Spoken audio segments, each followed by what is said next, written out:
Okay, welcome everyone to this presentation, the last morning of the conference. Thank you for coming. We're going to keep this lively, so I'll be the coffee and Anne will be the cream this morning to keep it going. So you're here because you want to hear about protecting your livestock while you're having an agritourism event. I'm Carol Delaney. I'm the livestock specialist at the State of Maine Animal Health Program. Anne? My name is Anne Trenholm, and I'm a promotional coordinator, remote presentation today just outside of Augusta, Maine. Okay, and this is brought to you by the State of Maine Department of Agriculture, Conservation, and Forestry. And for those of you away, the State of Maine is part of the United States of America, and it borders Canada. Okay, we're going to talk about healthy habits that you can practice on your farms to keep your animals and people safe.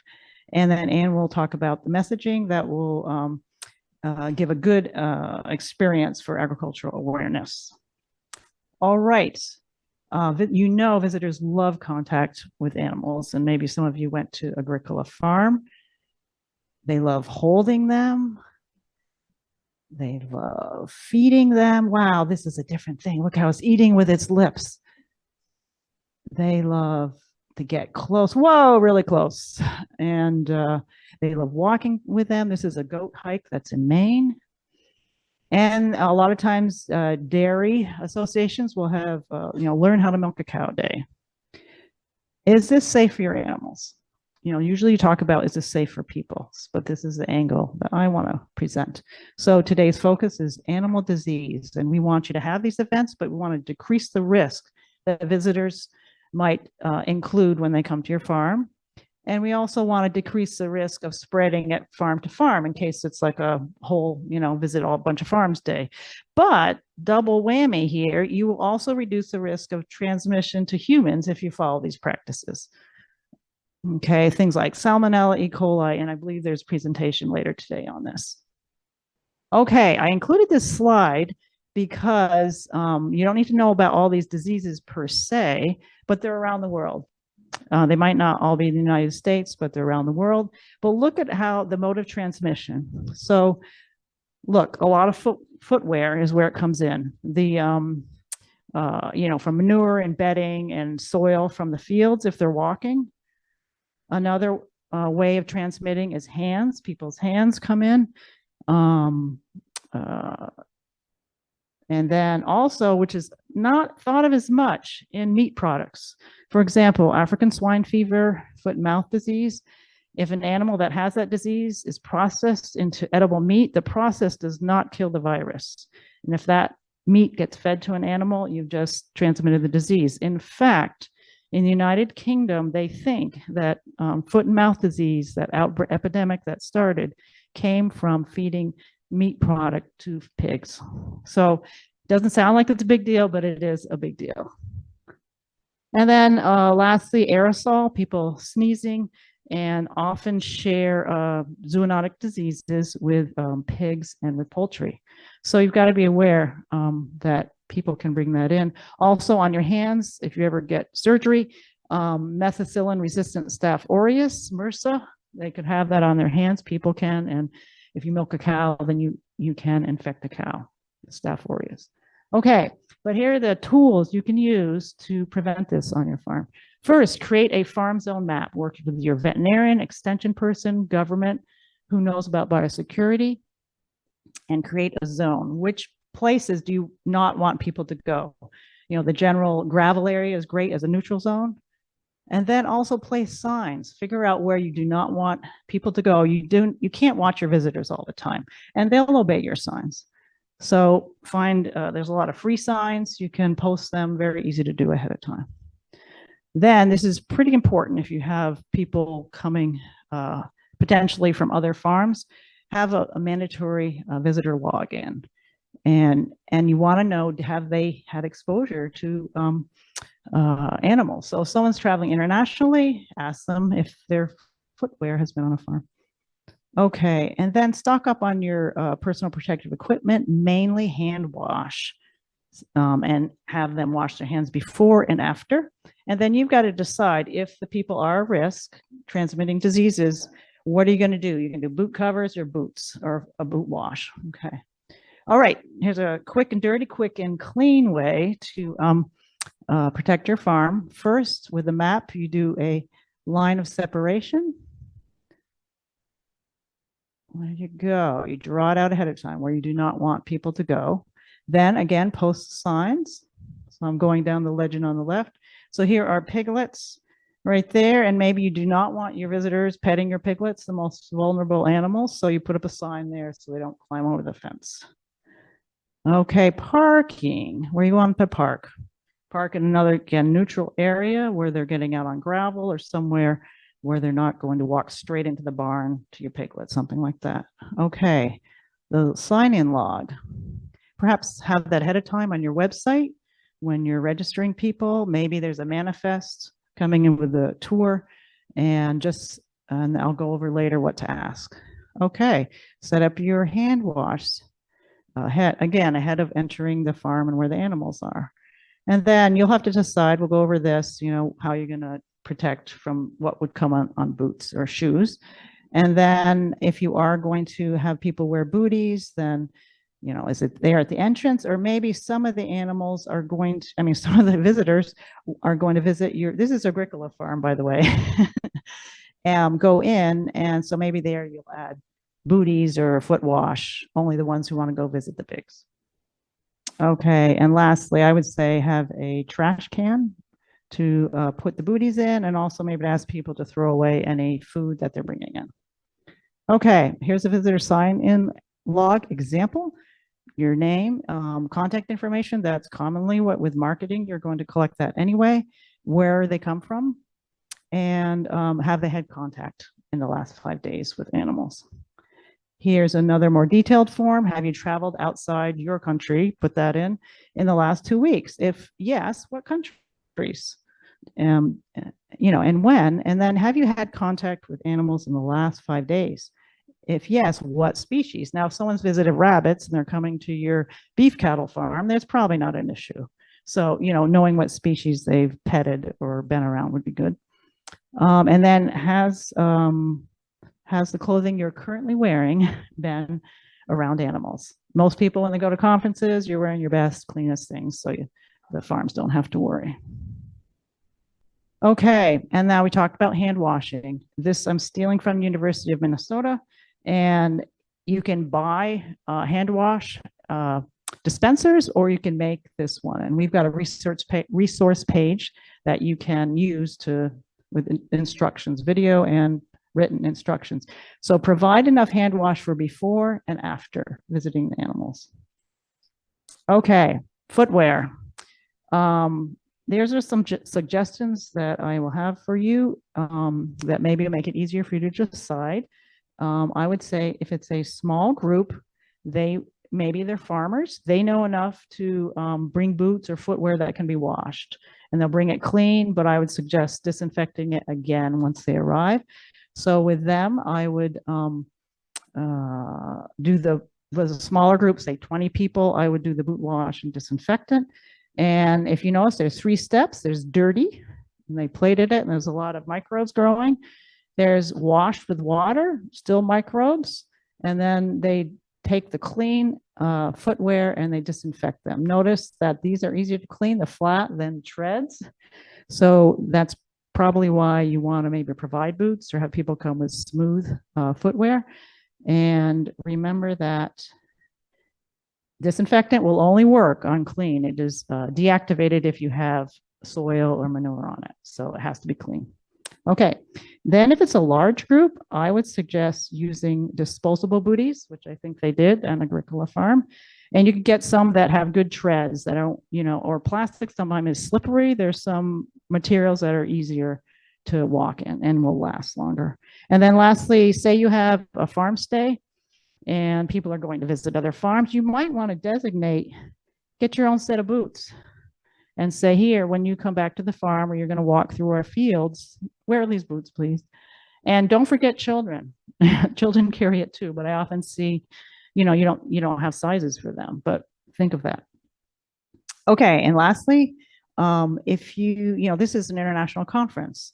In the US, we don't necessarily see these diseases, luckily, But if you're anywhere, you can go to the World Organization for Animal Health, and they have reports. This is an old one, it's about a month old, but they'll say where there's an outbreak and where there's currently the status. It's really important.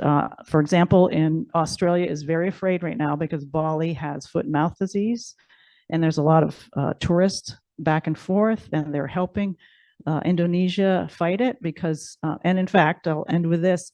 A traveler came from Bali and flew into Australia, I forget which city, and they used dogs, and they detected that that traveler had bought sausage, ham, and meat, McDonald's, and they took him away and they fined him $2,000. So they're definitely afraid in Australia right now that this is going to jump over. And if you remember what happened in the United Kingdom, it's devastating for foot and mouth.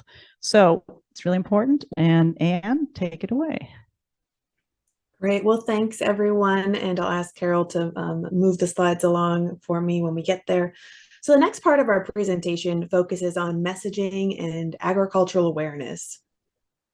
So I'll share some helpful thoughts and review messaging and communications and talk about why they are important and really who should focus on messaging and communications. And I'll provide some examples that you may find helpful. And of course, I'll be available offline and after the session as well. All right, so let's begin with why messaging and communications matter.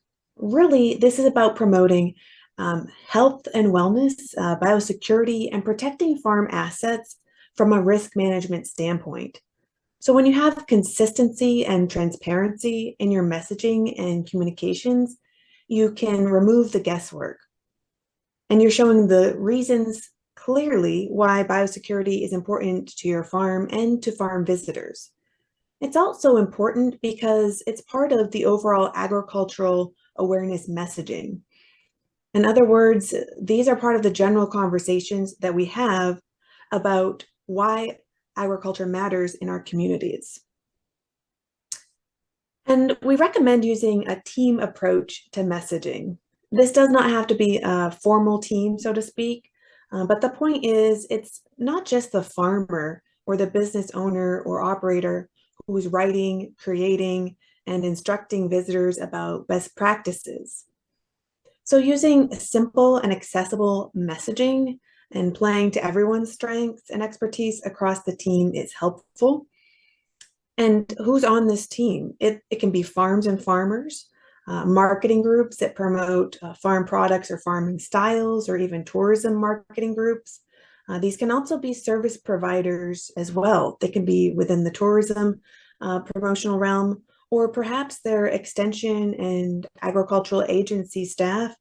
And they can also include your local veterinarians and even other businesses like a local farm and feed supply store, or if your insurance company really wants you to be promoting risk management, or even your accountants, they can have a wider audience, and it takes some of the requirements and tasks off the farmer's shoulders entirely.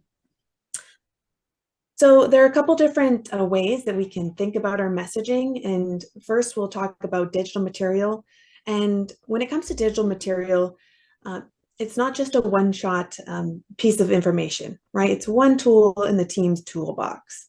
So you could include public-facing material such as tourism websites or pre-made graphics that support event messaging to visitors with key messages. And farms may have more specific tools for their events. So a good example would be like a web-based event management tool that allows you to track logistics, and you can pre-write and share reminders about scheduling and what to expect for biosecurity measurements. And then we do have some examples. This particular example is from the department's Open Farm Day webpage. And it's really a document library that we have made for farmers with the help of other service providers. And we allow farmers to kind of self-pace, but we have a lot of great resources. So again, it's not just all on the farmer, and it can be very specific to an event, or it can be what we would call evergreen content that allows them to repurpose materials for a variety of events.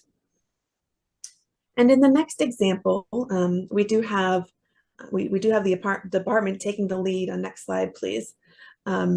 for an e-newsletter for Open Farm Day. So we're doing a lot of messaging consistently about agriculture and other state agency programs and events. So we're allowing the messaging to reach a wide audience.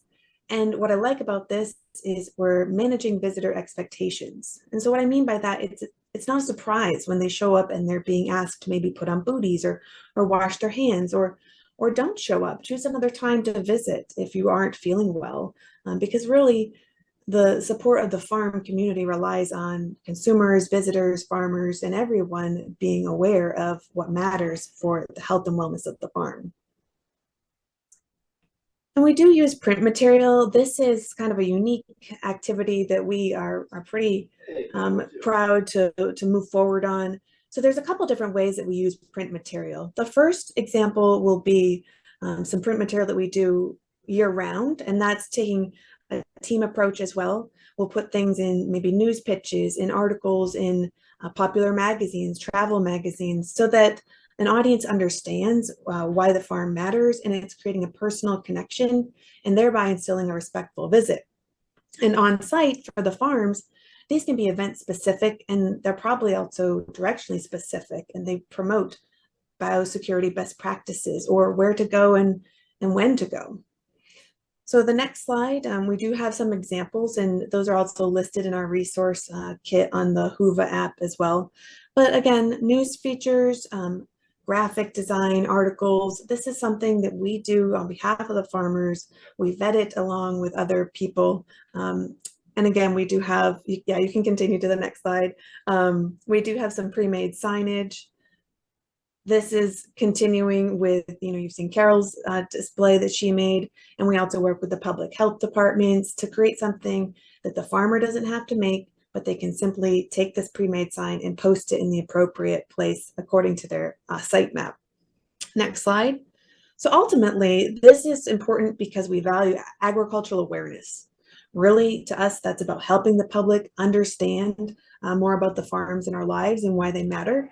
And we do get positive feedback, which the farmers appreciate, and again, shows us how those experiences are helping raise awareness for farms and agriculture. This is a particular one from Maine's Open Farm Day. And then on the next slide, you'll see that we have some farmer feedback. And this is just from our recent 33rd Maine Open Farm Day, but some of the farmers responded. You'll see really consumer education is key. So they're on board with that agricultural awareness, even though it may also be a sales, prospecting, and marketing opportunity, and that's valuable to us. All right, so we're available to take any questions that you might have. Feel free to ask away.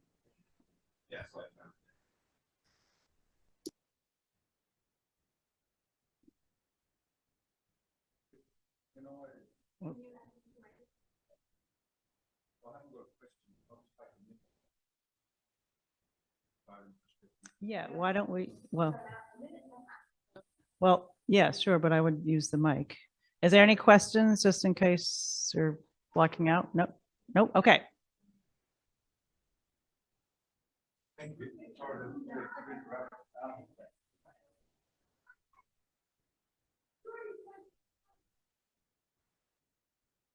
There we go. Hello, everyone. Right. Just really quickly, from amazing what you're saying, and the Australian foot and mouth disease is an absolutely huge risk out of Indonesia. And our personal circumstance on our farm, we have about 10,000 customers a year, and 80% of those are international. And we have people from Singapore getting off the plane in Hobart and coming to our farm for their very first night of their stay in Tasmania. So our biggest risk is to drop anything, not direct international, but any tourist is between the car park and reception is the most likely, more so than walking around the farm. That's the highest entry point. But we've got multiple entry points, so we have really struggled to cover where people get out of their cars, and we have to work on that. But as far as your graph on the different contact points, and I can tell when a tourist car comes to our farm where they've come from by the soil on their shoes. So soil transmission, I can tell if they've come from the East Coast beaches I can tell if they've come from a wildlife park by the black sticky soil. I can tell if they've come from the mountains. And that's the real way of soil transmits around. The awareness is far more important than the actual washing, because the washing is really hard to be effective. Yeah, it is. You're right. All right. Thank you so much. Appreciate it. All right. Thank you.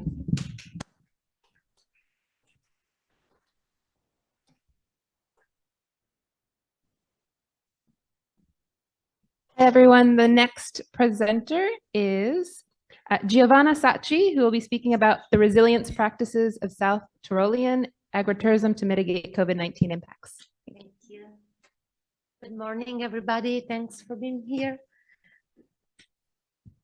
So today I'm going to present this research, which is part of a project financed by the Free University of Bolzano, and I'm part of a research group dealing with agritourism issues. So we were curious to know if the agritourism companies in South Tyrol activated alternative practices to adapt to the impacts of the COVID-19 pandemic. Sorry. So I don't know how to use it. This is clear. Down. Where? Sorry.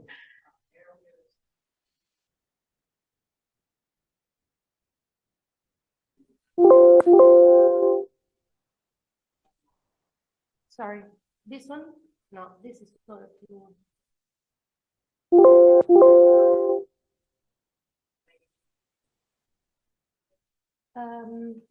Can you please for me? Anyway, during my presentation, I will introduce a little bit the topic and going through the rationale behind this research to illustrate you the methodology we applied and the data we gathered, to then some results will follow depending on the agricultural component and the hospitality one. And then I will draw some conclusions, but I cannot show you anything anyway. I don't know what to do. Okay. I'm sorry about that.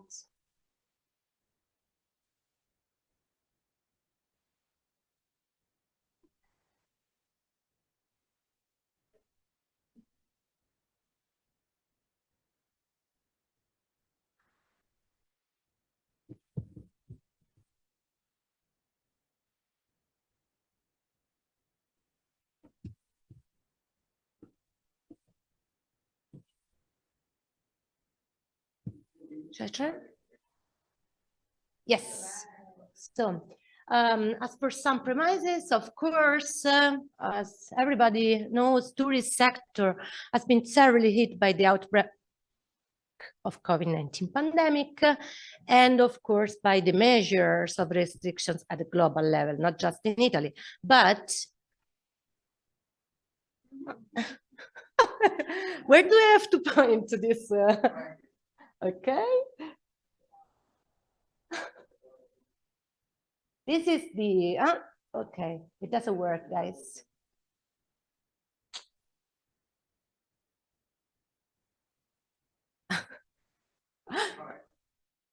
Okay, so as far as for Italy is concerned, it has been estimated a loss of over 80 million tourist presences and over 9 billion in foreign tourist expenditure just in 2020. And oh my God, this is not going to work.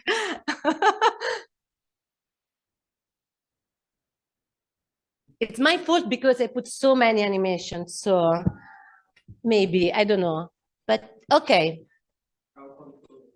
Okay, so in Italy, actually, we have two waves and that determined the two lockdowns, actually. The first one was in March 2000, in between March 2020 and May 2020, and the second one was recorded in February 2021 and in March 2021. Of course, this has meant a big concern from the tourist side to some models of tourism which will prioritize the health safety of them.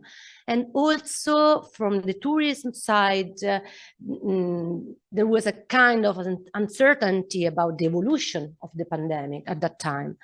And also it has been recorded by academic literature, but also by the OECD, that the economies of popular tourist destinations are somehow more vulnerable to travel restriction. So the rationale behind our research is based on the fact that once the business operation could start again, they have to deal with several healthcare protocols, and so with a limited capacity of hospitality, but also from the tourist side, all the tourist operators have to deal to the consequences of both economic and health crisis, but also with the tourist skepticism in traveling. So in this picture, two travel models were comply somehow with safety regulation. Of course, one was the agritourism, because there is a limited capacity of hospitality, and then you don't meet so many guests, and also the open air hospitality, because of course you are outdoors, so all the limitation imposed by the measurement of the COVID are not of course, on the open air hospitality. So our focus is on the agritourism perspective and not on the open air hospitality. And this is a picture that I have already showed in my previous presentation on the policies on dealing with agritourism development. And here you can see in the first graph, you can see the Italian evolution of agritourism companies in Italy in between 2007 and 2019. There is a growth rate of 38% in this period, while in the other picture you see the Italian incidence of agritourism companies per region and province, and Tuscany is the one with the majority of agritourism companies, for about 22% on the total Italian agritourism companies. But Tuscany is followed by South Tyrol, which is our province on the top right, with an incidence of almost 15% on the total agritourism companies in Italy. So this is our territory and our case study, and the aims was to try to understand if the agritourism companies in South Tyrol adopt some measures and alternative services to adapt to the new situation, and also if these strategies adopted would help somehow in restoring the travel confidence, but also stimulating demand through a new, safer and simple narratives of tourism sector. So we applied a qualitative methodology, which is called snowball sampling. I don't know if you know it. This is a methodology which alludes to a metaphor of a snowball which grows in sides rolling down. So how does it work? The researchers recruit initial subjects. Initial subjects recruit additional subjects, who recruit additional subjects. For this reason, we included in our recruitment strategy the Women Association of Farmers, because women are super involved in agritourism activities in South Tyrol. And then we, as a second step, we applied another qualitative analysis by conducting in-depth interviews. We conducted, we administered 15 open-ended questions on the alternative measures adopted, subsidies and prices, the communication activities of the company, the restore of bookings, the tourist origin, and so on. So this is a map of the distribution of agritourism companies in South Tyrol who that have this Gallo Rosso trademark. I don't know if you've ever seen it. It's for the best agritourism who apply the best sustainable practices. Their quality is really high. So they are about 1,200 who that have this trademark. And we try to have a kind of proportion, but the numbers are quite small because we applied also, we tried to contact as much as possible companies by email and by phone in between of March and May 2022.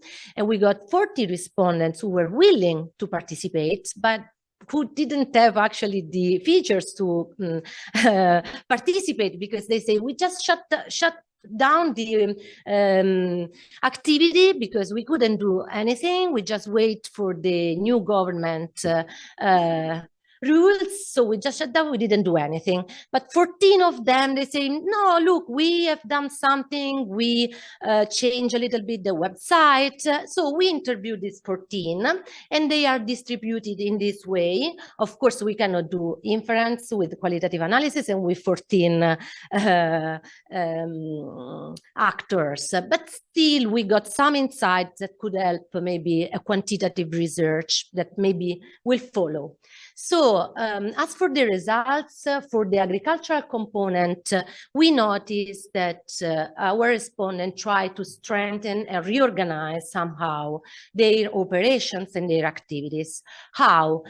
They try to adapt the production. So maybe for dairy products, they try to make more mature cheese and not just the soft cheese, but also they open up the production to local markets and trying also to strengthen a relationship with local community, which will last over time. So this is a very good point for us.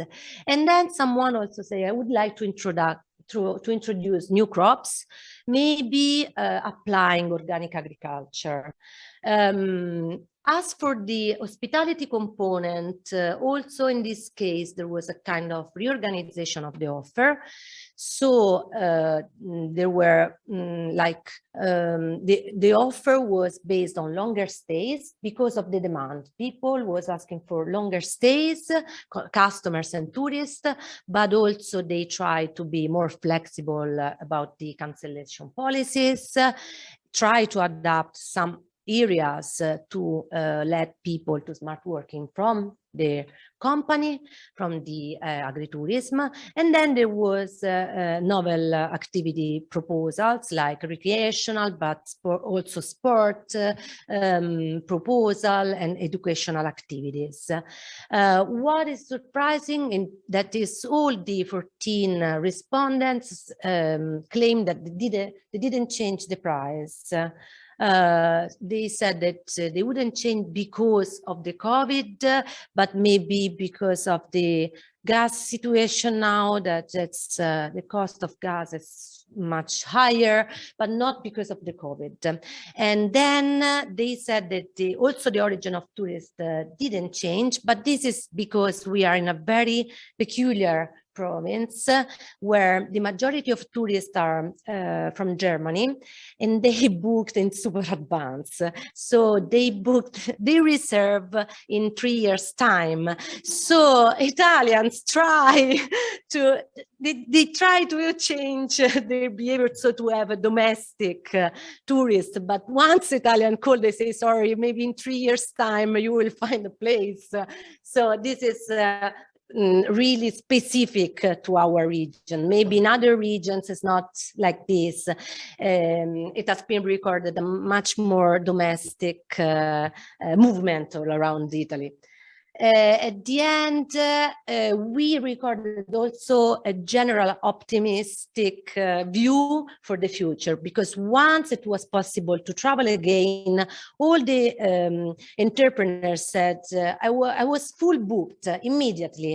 So it's true that I lost 2 months of revenue, but now it's maybe it's better than before. So this is some conclusions which are more some line maybe of future research, because as far as subsidies are concerned, all the entrepreneurs said that they didn't change anything. They were not sufficient. So maybe the government, the general government has to think to other measure, but the situation was so unpredictable that anybody knew what to do. So they claim for some advocacy policies toward more resilient and sustainable tourist patterns within local and regional level in particular. So with some future research, maybe it would be possible to shed light on domestic tourism model that promote alternative direction and alternative narratives instead of mass tourism. And this is in the same way, we need a kind of long-term transformation to more resilient destination in order to achieve sustainable tourism, looking especially for solution in domestic forms. So at the end, the recovery of national regional proximity customers would make probably more aware tourists on the importance of protecting also local economies and yes, local economy circuits. And this is all. Thank you for your attention. Sorry for the technical issue. Thank you. If there is time, I will be happy to answer your question, or if you have any comments, please. Even if you are, I don't know, farmers dealing with agritourism and you have, I don't know, any insights according to your experience with the COVID and the restriction measurements, I will be happy to listen to your experience.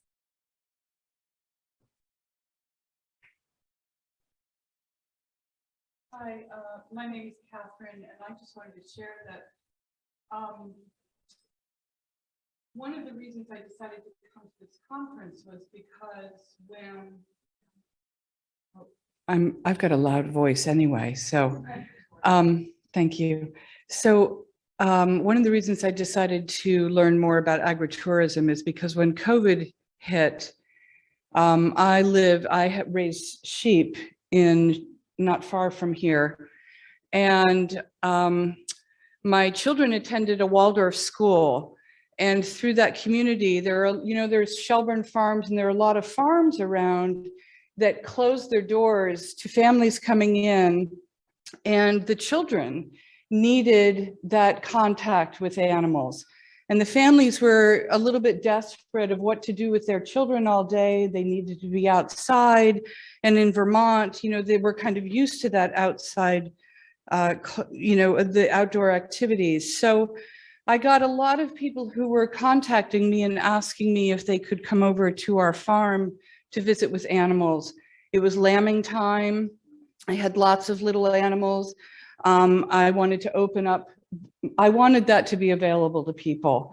And so I said yes to people. And they were very respectful, and always, you know, when they showed up and with masks, or we were outside or no masks, it was really, you know, what were people comfortable with? And so it was good communication, really speaking about what our comfort levels were. And the experience for the children was so rich and so needed, which was very important, I think, at that time. So I felt that was one of the reasons that I decided that I wanted to be able to allow and to be able to make my farm available to other families, to be able to bring children and to just be outside. People were picnicking on our lawn. You know, it was very informal. And so there are lots of things to consider about agritourism, as I've been learning here, and biosecurity and that. So I'm just trying to gain the information, and I'm very grateful to those of you who have experienced this and done so many things to pave the way for somebody like me just learning more about it. So I just wanted to share that.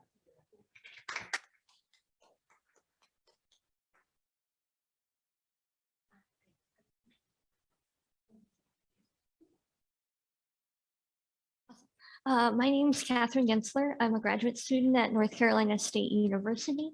In the interest of time, I'm going to kind of skip right to dessert for some of these slides. So if I'm rushing through things, there's another presentation this afternoon at 3 p.m. In which our colleagues at the University of Minnesota, who created some of the resources that were shared earlier, are also there. So feel free to, there's a wealth of knowledge here at this conference. So yeah.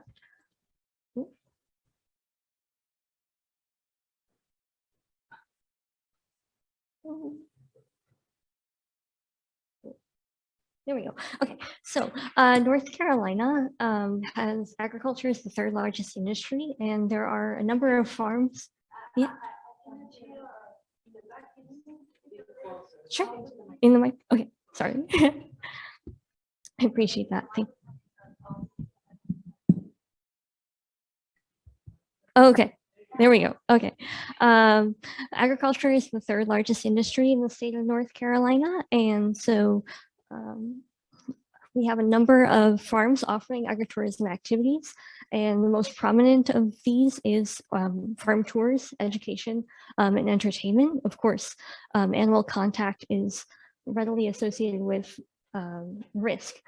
So specifically, I'm talking about the risk of zoonosis. So this is determined by, or can be described as biological hazard multiplied by exposure and vulnerability. So when we have, when we have different visitors, this is advancing, when we have different audiences on our farms and we have multiple different activities, this risk changes widely. So I'm a microbiologist. In particular, I'm concerned with zoonotic pathogens. These are specifically bacteria. In particular, I'm concerned about Salmonella, E. coli, and Campylobacter. However, as our previous presenter mentioned, that this also go both ways. I mean, in terms of our visitors can make animals sick as well. So 6 out of every 10 infectious diseases in humans come from animals. So we want to make sure that both our humans and animals are protected. And the ones that I mentioned earlier, Salmonella, E. coli, Campylobacter, are known as enteric organisms. So they're commonly found in the gut of animals and humans, and as such are found in feces. And so there's a number of ways that visitors are exposed to these organisms. First, direct ingestion of contaminated foods, direct contact with contaminated environments, and direct contact with animals, their feces and saliva. So when it comes to understanding and managing and reducing risk and what can be done, sort of the first thing before we even consider any sort of animal contact is to manage that risk at the animal level. So establishing a working relationship with a veterinarian is going to be our sort of first line of defense to reduce risk of illness in humans. So this can include regular animal care and welfare. And it can also help, a veterinarian can help identify biosecurity risks, vaccination plans, and also be aware of local disease pressure that might be in your area. So when it comes to what these animal interactions look like, in North Carolina, 80% of animal agritourism operations offer some degree of animal contact, and 55% of these operations also allow some sort of feeding. And one common recommendation is to have some sort of engineering control between humans and animals to limit the amount of contact between animals and humans. However, animals do get creative. This particular farm had 2 feet of fencing, double fencing, and a feeding tube for visitors to use. However, this is no match for a very big cow. So we have best intentions, however, animals get creative, and people do too. So by the title of my talk, the nature of animal agritourism operations is going beyond just what you might consider petting zoos and fence line touching. And so there's a wide variety of animal interactions. Now, I'm going to start with sort of the low risk interactions, and this is our lovely most recent goat to meeting. Now, there is no direct contact here, so I highlight this to show that farmers are very ingenuitive, and this is an excellent low-risk activity. However, as mentioned before, humans really want those high-value interactions, and we want to be able to give them to them. So some other sort of non-traditional animal interactions include photo booths and there's like dress and paint a pony photo booths, as I mentioned before. Yeah, one sort of non-direct contact, but sort of a novel interaction that I've encountered that has actually been linked to outbreaks are the use of animal areas for endurance races. So a pasture that previously had cattle or sheep or a camping event are now being used for things like camping or these sort of tough mudder, that type of thing. So this might not be on your radar, but as a microbiologist, this is one way for these bacteria to spread. So this was a advertisement by Airbnb released in 2019. The food safety professional in me kind of cringed when I saw this, but I put this picture up to highlight this one thing, that visitors might be digital before they're on your farm in real life. So to manage visitor expectations of what their animal interaction is going to look like can be sort of preempted by what messaging you are using on your social media. This does include biosecurity, as mentioned before. And it can also be sort of a good auditing tool for a farmer to use to go through what are you being tagged in, what are sort of the money shot, what are people sharing, and how are they interacting with your animals? Because I'm a millennial, and it does take multiple shots, especially with animals, to like get the one that you want. So that increases the number of contacts with that animal, the duration of time spent, and so this is one thing to think about. And of course, sometimes kids are unpredictable, so just something else to think about. What matters when determining is this new activity risky? And there's sort of 5 things that I think about. So the agent is that, am I worried about bacteria, viruses, fungal, things like that? The audience, what is their age? Is this a small child, or your 30-something tough mudder guy? The activity specifically, like what is the number of contacts that are happening? Is this a kissing booth with my goats or something like that? The animal, am I interacting with a chicken or a goat? There are different pathogens and targets associated with each, and then the area itself. So recently, MMWR released an outbreak report of an outbreak that happened in Connecticut that was associated with contaminated hay bales in the animal area. So that was associated with contact with that was associated with risk of disease. So these are all sorts of things to consider. So one of my interests is to actually quantify this, and to do this, I conducted a bunch of animal observations last fall of both what I consider high contact and low contact activities. I was looking at what are the number of times people are touching animals, touching fences. Did they wash their hands afterwards? And surprise, surprise, the best predictor of hand washing is, do you have a sink available? Is it near where people are exiting the animal area? Is it fully stocked? Basically, best practice is to increase the risk that your visitors will complete hand hygiene. And I do know for a fact that the presentation at 3 p.m. is going to go more in depth about this. They have some awesome resources available.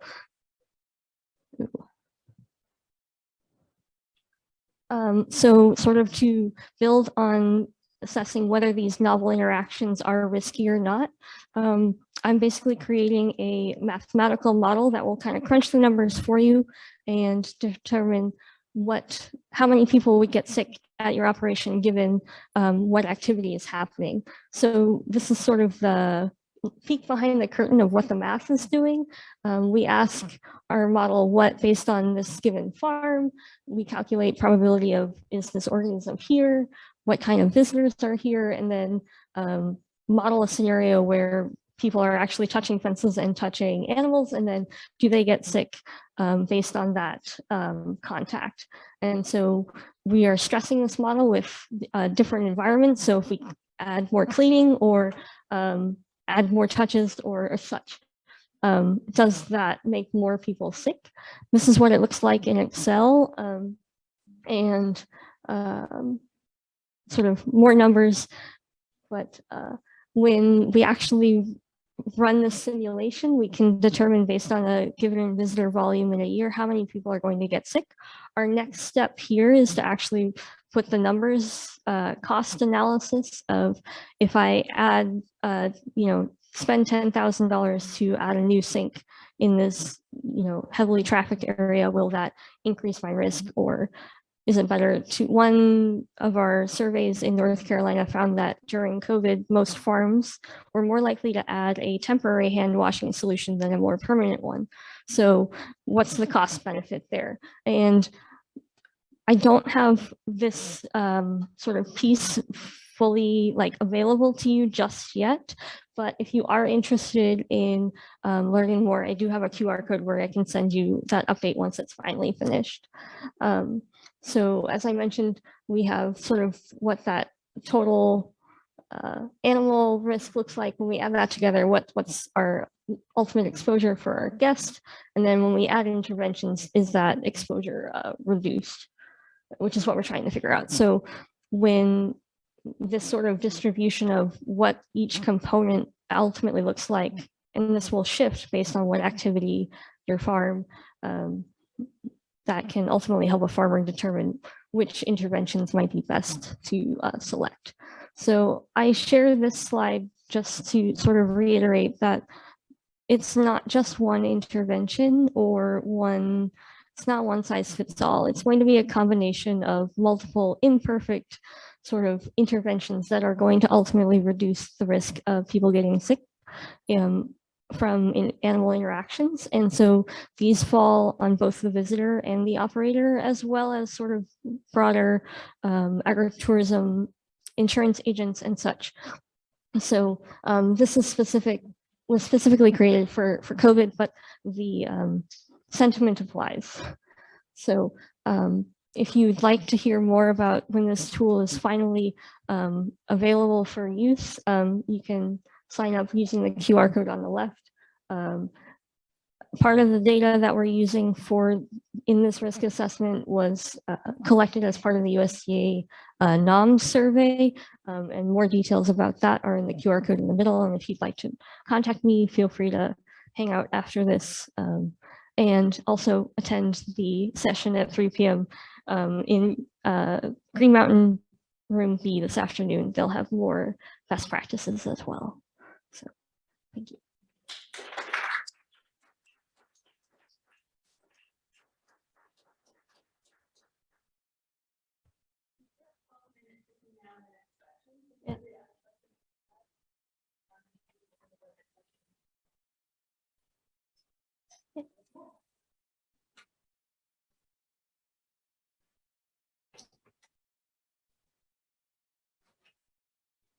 Okay, Catherine, thank you for the shout out. I'm the person at 3 o'clock talking. So I super appreciate you mentioning the topics I'll be covering, those best practices, and I'm very interested in your modeling, and I would love to talk to you more about it afterwards. 100%. So thank you.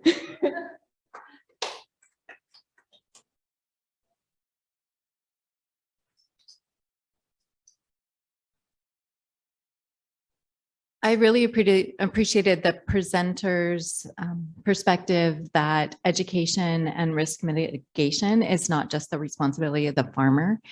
And one of the things as an extension educator, I'm really interested to understand more is the efficacy of like the boot washing model versus the booty model. I mean, obviously the booty model, maybe when you think about the social dynamics of it, that's easier to implement, but if we did have like a sanitation station or a boot washing process, is that really better than providing the booties? That's an excellent point, especially so I was on the Agricola tour yesterday, and we had our disposable boot covers. And one point as a microbiologist is, yes, you are, from a biosecurity perspective, this is a pretty good gold standard. But then when you're taking that off at the end, do you have that bacteria on your hands? And yeah, so even though you might have boot covers, do you also encourage hand washing, or to sort of follow up on that? No one's actually studied this quite yet. So in terms of what that actual risk looks like.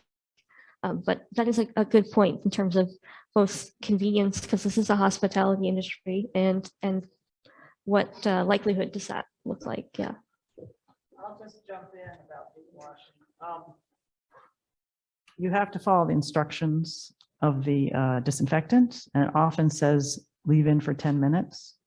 So for you, that's why I say a small group, farmers who are in the know, they'll bring in their disinfected boots, but I've just, it takes more. And remember those little pictures, if they don't clean it well, it's not going to work. So booties are probably the best thing. You're welcome to, anyone else can come up and talk. Oh, it's still, are the booties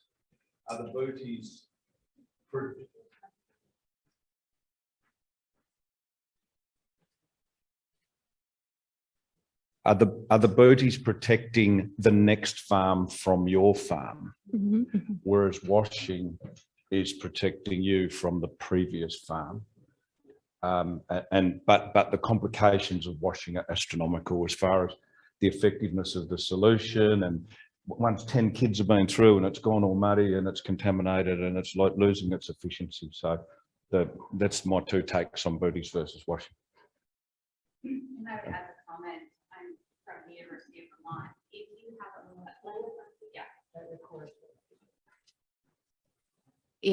so I study biofilms. I'm at the University of Vermont. So if you have really old grody boots that maybe have a biofilm on them, sanitizer is not going to be effective on that. So again, I think I'm pretty much team boot cover myself. And there are some I was at the International Association for Food Protection this year. There are some really sturdy boot covers that I think could really handle gravel that are available out there. So I'm team boot cover. Can I ask a question on this speaker? Sorry, I forgot your name, Catherine. Yeah. Catherine, with your work, have you thought about the correlation, getting away from feet, but the correlation between insurance and actual injuries and along the litigation line of being with animals, the risk associated with insurance cost? I haven't actually looked into that. That is a good, I'm not sure what, like I'm sure that differs insurer to insurer, and country to country, of course. Yep. But that would be an interesting point to add to our like cost assessment of. So in large animal handling, the people laying against the cows and people interacting with horned cows and kicking horses, it's a real, it's a huge financial risk for a business that is becoming uninsurable in Australia. And I imagine it's worse here. Yep. Just a comment. Yeah, thank you.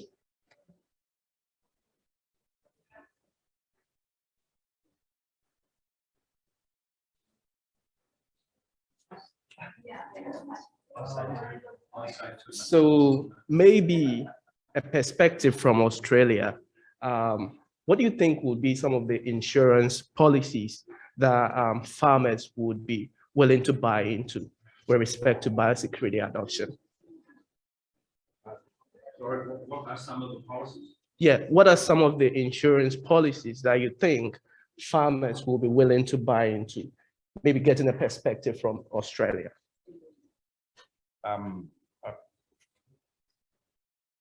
So way back, before agritourism started, interacting with horses, horse riding and trail riding was a very common thing.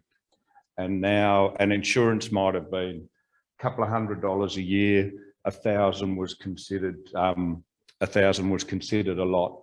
Now for a business to have horses and put kids on them and go horse riding, the premium would be over $10,000 and maybe 20. I haven't got an actual on that, but it is so high that it just doesn't exist anymore. It's on a par with extreme activities in New Zealand, the jet boating and bungee jumping and high risk. But the country of New Zealand has got a blanket policy that's covered by the government. So the government indemnifies all tourist operators, not only farms, but hotels and attractions. So there is a cover, national. In Australia, we're really looking for a model like that with government help. But prohibitive insurance across all industries since COVID at a human risk is becoming, there are businesses just shutting down. So the animal thing is at the extreme end of risk. Personally, we've got two different covers. So I'm a farmer, I've got a farm policy. So I've got public liability for my farm activities, and I can absorb that when I have visitors coming to look at my farm. If I just had a tourism business with animals, my premiums would be double. So my insurance is about 30,000 Aussie dollars a year for 9 accommodation houses and the number of customers coming through. So that just as an indication for my total insurance premium is about 30,000 Aussie dollars.